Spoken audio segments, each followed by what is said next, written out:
Dear friends, आज हम लोग आपसे फिर एक नए कंसेप्ट के साथ रूबरू हुए हैं। पिछले कंसेप्ट नंबर 4 के अंदर हम लोगों ने बात की थी जुडिशियल सेपरेशन और डिवोर्स के बारे में, जो आपने काफ़ी सराहा, उसके लिए मैं आपका धन्यवाद देता हूं। आज इस कंसेप्ट की सीरीज में हम आपसे बात करेंगे इंटरपोल के बारे में। आप सभी जानते हैं कि इंटरपोल क्या है, लेकिन कई बार हम लोग इंटरपोल को कुछ भ्रांतियों के साथ समझ पाते हैं। तो मैंने समझा कि इस बिंदु को मैं और क्लियर करूं आपको, ताकि इस विषय में आप सही जानकारी प्राप्त करें। तो चलते हैं, इंटरपोल क्या है। इंटरपोल के अगर हम शब्द को लें तो ये इंटरनेशनल पुलिस शब्द से बना है। इंटरनेशनल का इंटर और पोल का POL, पुलिस से लिया है, तो इंटरपोल बनाया गया। इंटरपोल की स्थापना मूल रूप से 1923 में हुई थी। शुरू में इस ऑर्गेनाइजेशन का नाम था इंटरनेशनल क्रिमिनल पुलिस ऑर्गेनाइजेशन। ये 1923 में जो वियना के तत्कालीन पुलिस चीफ थे, जिनका नाम जोहन स्क्रोबर था, उनके द्वारा इसकी स्थापना की गई। ICPO, international criminal police organisation. 1956 में ICPO का नाम परिवर्तित करके इंटरपोल किया गया। वर्तमान में साथियों इसके 195 मेंबर हैं, जिसमें भारतवर्ष भी इसका एक सदस्य है। इस ऑर्गेनाइजेशन का जो मुख्य काम है, वो जो भी महत्वपूर्ण सूचनाएं होती हैं उनको कोलेशन करने के बाद, उनका समन्वय करने के बाद सभी मेंबर सदस्यों के बीच उसका आदान प्रदान किया जाता है। तो ये एक्चुअली एक बहुत ही पावरफुल टूल है, जिसमें क्राइम से जुड़ी हुई जो सूचनाएं हैं उनका 24/7 रियल टाइम कोऑर्डिनेशन किया जाता है, समन्वय किया जाता है, आदान प्रदान किया जाता है। तो इस एजेंसी का मुख्य काम कोऑर्डिनेशन और कोऑपरेशन है सभी मेंबर देशों के बीच। इसमें कभी भी ये नहीं, आपको ये समझना जरूरी है यहाँ कि इस ऑर्गेनाइजेशन का काम पुलिस का नहीं है, यानी कि ये इन्वेस्टिगेशन नहीं करती, किसी को खुद अरेस्ट नहीं करती, ये केवल फैसिलिटेट करती है। जैसे किसी को अरेस्ट करना है, कोई व्यक्ति मान लिया भारतवर्ष में वो वांटेड है और वो किसी अन्य देश में रहता है जो इंटरपोल का मेंबर है, तो इंटरपोल के माध्यम से उसको अरेस्ट करने के लिए जो रिक्वेस्ट भेजी जाती है, तो मेंबर कंट्री उसको अरेस्ट करने में मदद करते हैं। तो ये इसका फैसिलिटेशन का काम है।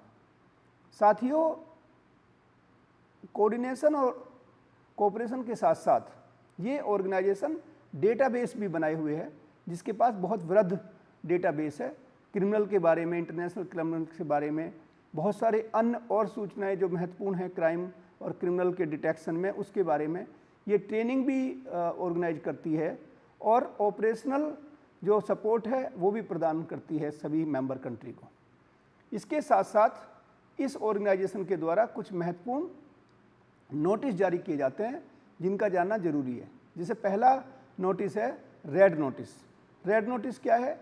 जो किसी भी देश में वांटेड क्रिमिनल है, कोई अगर वांछित अपराधी है और वो किसी अन्य देश में चला गया जो इंटरपोल का मेंबर कंट्री है, और या ऐसा भी हो सकता है कि उसके बारे में कोई जानकारी ना हो, तो इंटरपोल में उसकी सूचना दी जाती है। वेयर अबाउट्स, उसके फोटोग्राफ्स, उसके बारे में, उसकी मॉर्फोलॉजिकल फीचर, उसका रंग, उसका लंबाई और जो भी जानकारियां हैं वो शेयर की जाती हैं, जिससे मेंबर कंट्री उसको ट्रेस करने में मदद करते हैं। तो ये हुआ रेड नोटिस। उसी के साथ साथ एक है ब्लू नोटिस। ब्लू नोटिस में क्या होता है? वो एडिशनल इन्फॉर्मेशन उपलब्ध कराते हैं किसी व्यक्ति के बारे में। अगर उसके बारे में कोई उसका एड्रेस चेंज हुआ हो या कोई और जानकारी प्राप्त करनी हो, तो वो ब्लू नोटिस के द्वारा होता है। एक होता है ग्रीन नोटिस। ग्रीन नोटिस कोई भी पोटेंशियल थ्रेट है अगर क्राइम की, मान लिया कोई टेररिस्ट एक्टिविटी के बारे में कहीं जानकारी मिली, कोई ऐसा गैंग या कोई ऐसा अपराधी ग्रुप जो किसी दूसरे देश में कहीं कोई टेररिस्ट एक्टिविटी करने के लिए तैयारियां कर रहा हो, ऐसी सूचनाओं को भी इंटरपोल के द्वारा संबंधित देश के साथ शेयर किया जाता है। इसी प्रकार से एक होता है येलो नोटिस। येलो नोटिस में किसी भी मिसिंग पर्सन को, अगर कोई आदमी गुमशुदा है, तो उसको ढूंढने के लिए भी उसकी जानकारी संबंधित कंट्री को शेयर की जाती है और जो इंटरपोल के माध्यम से मिसिंग पर्सन को तलाश करने में मदद मिलती है। अगला नोटिस है ब्लैक नोटिस।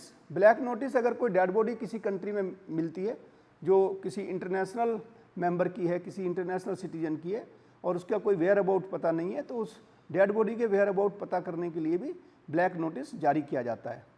इसी तरीके से एक और नोटिस है जिसे कहते हैं ऑरेंज नोटिस। ऑरेंज नोटिस किसी भी पब्लिक सेफ्टी के लिए अगर कोई थ्रेट है, कोई जानकारी अगर इंटरपोल को मिलती है, किसी मेंबर कंट्री को मिलती है, तो उसके बारे में तत्काल वो सूचना शेयर की जाती है ताकि समय से रह करके पब्लिक सेफ्टी को सुनिश्चित किया जा सके।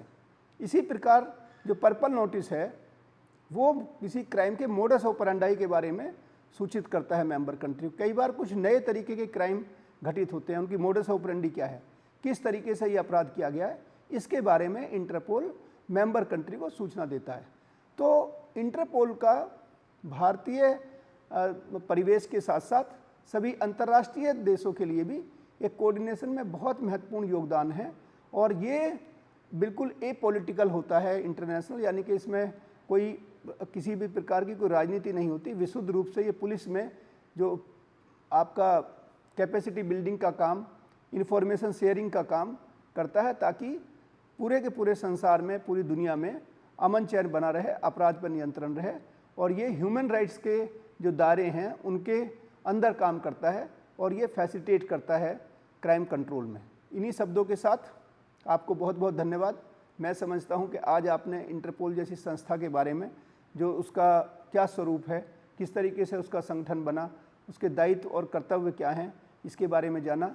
आपका इस चैनल को हमेशा से सहयोग मिलता है। मेरी आपसे अनुरोध है कि आप इसको अपने साथियों में भी इस ग्रुप को बांटें, उसकी जानकारी दें और इसे सब्सक्राइब करें। इन्हीं शब्दों के साथ जय हिंद, जय भारत, नमस्कार।